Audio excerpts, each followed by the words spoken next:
Hey, welcome back. In this video, I'm going to talk about the markets, the conflict in the Middle East, and how that's going to affect the markets going forward.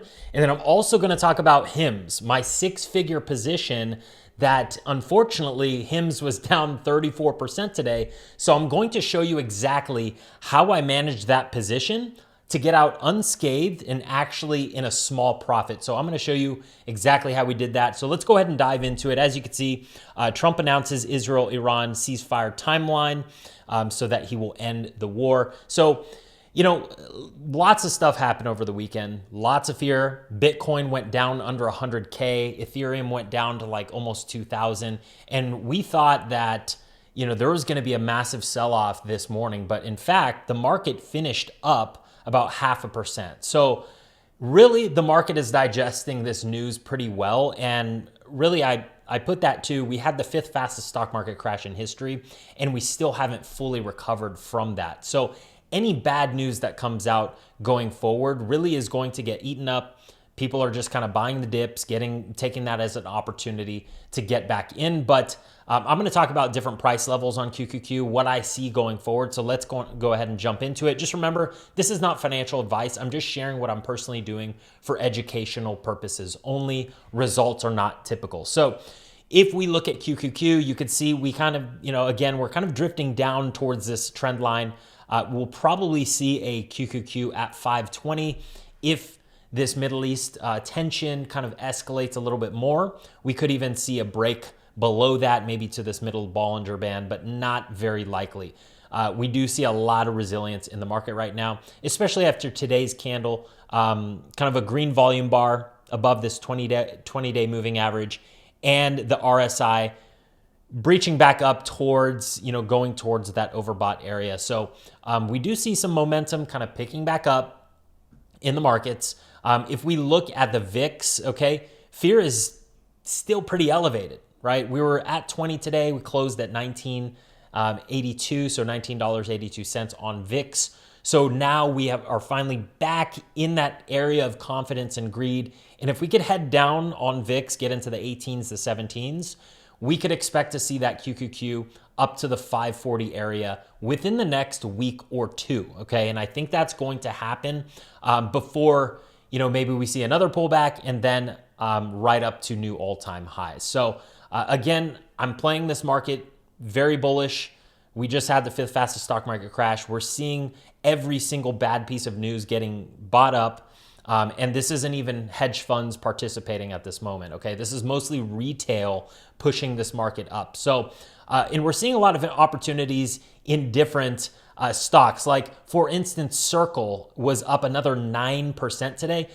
This is not the type of action you see in a bear market or a crash type environment. When you see IPO stocks, going up 200, 300%. I mean, I'm curious to see how far this stock has gone up from IPO. I mean, yeah, we went up 336% on Circle. So, when stocks are going up crazy like this, that indicates that we're in a bull market, all right? There's buyers there stepping in. So, again, another one's CoreWeave. We've just kind of seen CoreWeave continue to push higher and higher and higher.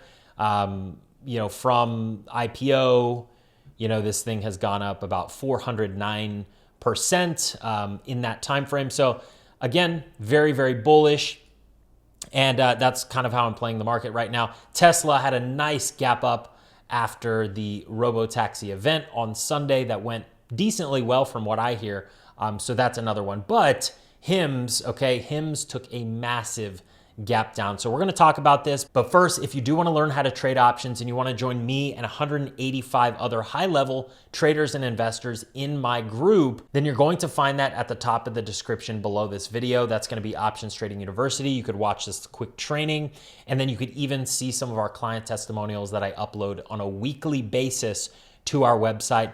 So go ahead, check that out there. And then if you do want free trade ideas, I throw those out on Instagram and my free newsletter, which are both in the description below. But let's go ahead and jump into it. What exactly happened with HIMS, and why is every individual stock not immune to a black swan event like this? Okay, so I want to talk about this because The last time that this happened to me was actually with NVIDIA, okay? NVIDIA had the DeepSeek AI news that came out, stock fell like 22%, okay, in a day.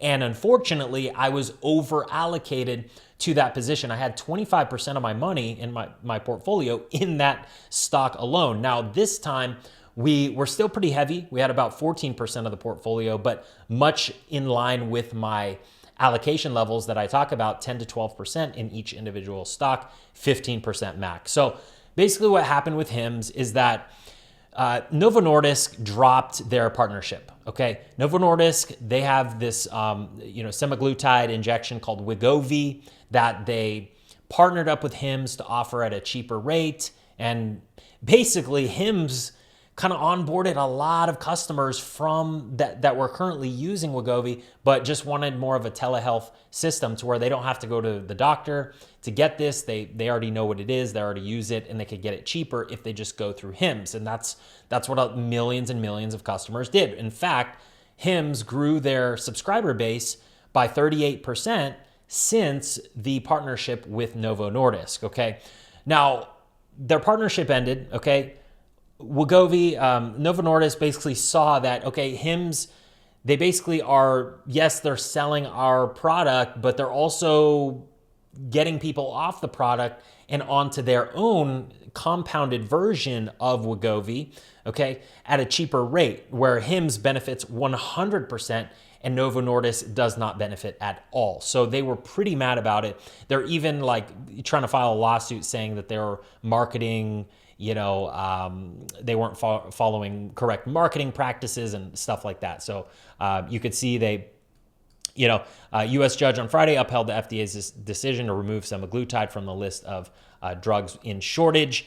So yeah, I mean, big hit for both stocks there, right? Novo Nordisk was down 6.5%, and this is a lose-lose situation for both. So. But I do think HIMS is on the better side of this, and let me talk about it, okay? So yeah, HIMS fell 34% today. It was trading upwards. Let's take a look. It was trading, last Friday at $64. This thing fell all the way down to $41.98 right at the close. So massive gap down, broke this lower Bollinger Band, huge selling candle, almost oversold on the RSI, and the PE ratio actually went down to 60, which is pretty good. That's a good thing, right? If you're a long-term investor. So I'm going to show you exactly how I managed this position. It was quite, it took me quite a bit of time this morning, also helping clients kind of manage their position, but we came out unscathed and were able to turn a little bit of a profit. But as you can see here on X, Andrew Dudum, he said, "We're disappointed to see Novo Nordisk management misleading the public. In recent weeks, Novo Nordisk commercial team increasingly pressured us to control clinical standards and steer patients to Wegovy regardless of whether it was clinically best for patients. We refuse to be strong-armed by any pharmaceutical company's anti-competitive demands that infringe on the independent decision-making of providers and limit patient choice. We take our role of protecting the ability of providers and patients to control individual treatment decisions extremely seriously and will not compromise the integrity of our platform to appease a third party or preserve a collaboration. The health and wellness of individuals always comes first." So there's, right, he said, she said, right? I like what Andrew stands for, their CEO. I really like this because it's true, right? It's up to the patient and the provider to decide which prescription is going to be best for the patient, not just because Wegovy is the premier choice because there's some partnership. So, with that being said, I like that Andrew, the CEO, came out, made a statement on it quick this morning, because that shows that they did this and it's not affecting them really in the long term in any way. If we take a look at it, okay, they already updated their website from this, okay, brand name Wegovy, budget-friendly price, to this, okay, weight loss by hers starting at $165 a month, compounded semaglutide, okay? So they're already switching up their marketing. They're getting people just straight on their compounded stuff. And if you look at their website, okay, this is why I'm very bullish on the stock, because not only is weight loss just one segment that they are diversified into, they have many other segments, right? Like anxiety and depression medication, mental health stuff. They're into, testosterone and menopause medication. They're into hair loss, not only weight loss, but other sectors. So I'm not worried about it long term, but yes, it's hitting the stock short term. But as far as their treatments for weight loss, they have other options, right? They have the Ozempic, the Mounjaro, Zepbound, tirzepatide, other semaglutide, right? And then their generic liraglutide, which is also their own compounded version for, as you can see, it's the cheapest, okay? It's the cheapest. And then if you go on the HERS website, they have that compounded GLP-1 at $165 a month. Wegovy was $499 a month, okay? $499. So really, it was kind of a business tactic move, kind of a little bit sneaky, because they were getting people that were already on Wegovy with Novo Nordisk into the HIMS and HERS ecosystem, and then getting them onto this one, which is cheaper, but 100% of the profit goes to HIMS and HERS, okay? So it's an interesting business move.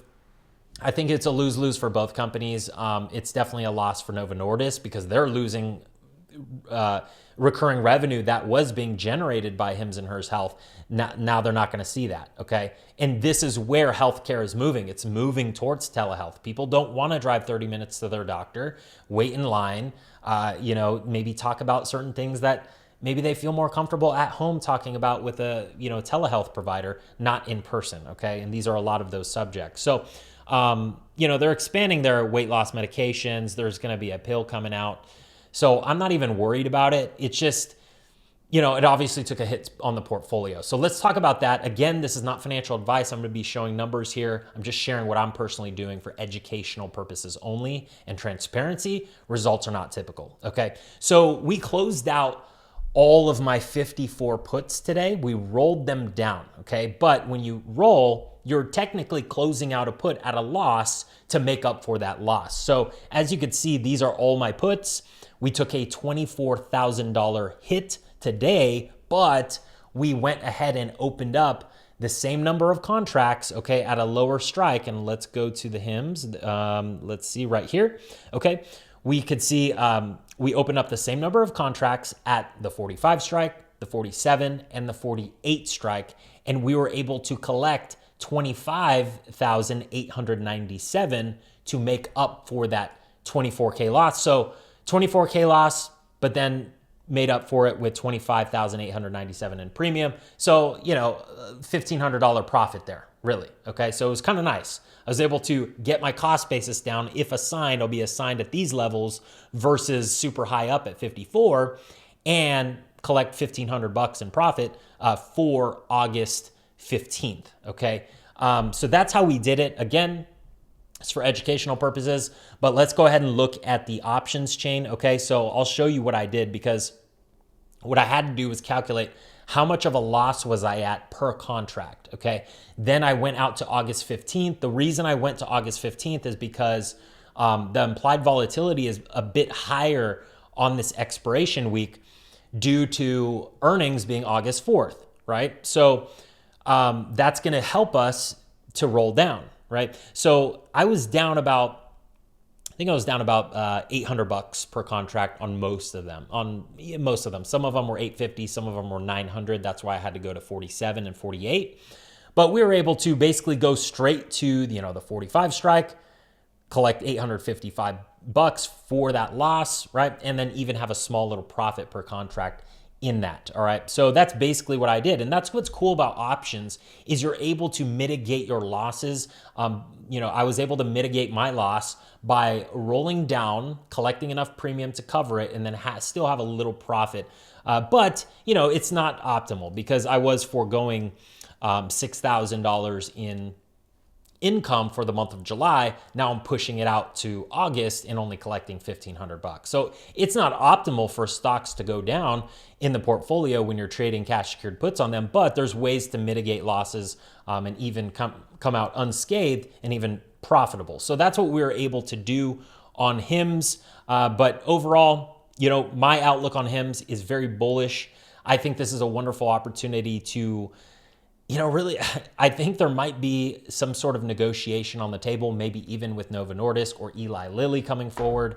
I think there will be a turnaround here based off of some good news. But, that could come in a week, could come in a day, could come in 3 months. We don't know. But for right here, I like how if you do look at the stock price, it just kind of trended sideways from here. And even after hours, it went up to $44. So that's telling me this is kind of a floor. All right. If we don't see a huge gap down tomorrow or the next day, and it kind of maintains this floor, that will be good, because that means investors really see fair value at these prices. Okay. Then once that happens, all right, we'll probably see a close, maybe even a close a little bit lower right here, maybe a close higher, and then we kind of build this base, and then we go back up from there. Okay. And that's kind of how we're playing it. And long term, I love the stock. That's why, I adjusted my puts instead of taking a loss and then trying to make up for it elsewhere. I thought, hey, why don't I just acquire the shares lower here? And worst case scenario, okay, let's just say I get assigned the shares at 45 and the stock's trading at 43, right? Like today. Well, I'll be able to go out every month, go out to July, or 32 days out. Let's just say 25 to 30 days out. And I could sell an at the money covered call. Okay. So I would sell the 45 strike, collect between 350 and 460, I'll probably get filled around 380, right? And this is how I do the calculation for return on capital. So what I would do to do the calculation is I'd pull out my handy dandy calculator, okay? And I'm gonna calculate the return on capital there for myself.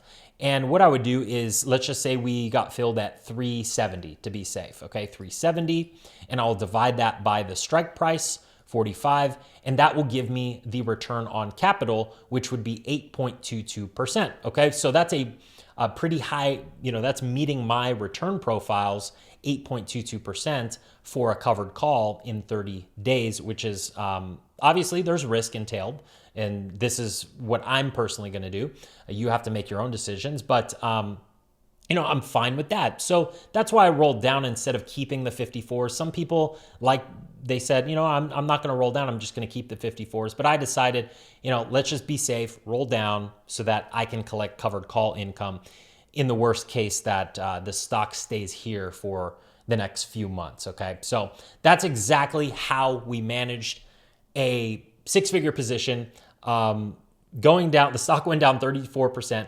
This happens. This happened on NVIDIA not too long ago, and I had to do the same thing. I had to roll down and just kind of wait, and just kind of a waiting game. But going forward, I guess what I learned from this is, I got very excited on the stock. I went 14% allocation. I probably should have just kept it 10 to 12%, but, at least I was in my guidelines of, hey, I didn't go over 15%. So I'm pretty happy about that. But if you enjoyed this lesson, you enjoyed seeing exactly how I manage a position like this with no fear and no, just calm, woke up in the morning, I'm like, oh, well, I guess I got to manage, right? And that's how trading should be. It should be adding to your life, not taking away from it. You shouldn't be like, oh my gosh, I'm in a loss. It should be like, okay, how do we roll with the punches? How do we dodge? How do we, efficiently be mechanical and move those puts down, okay? So if you enjoyed it, please give this a thumbs up. I look forward to seeing you in the next one, and take care.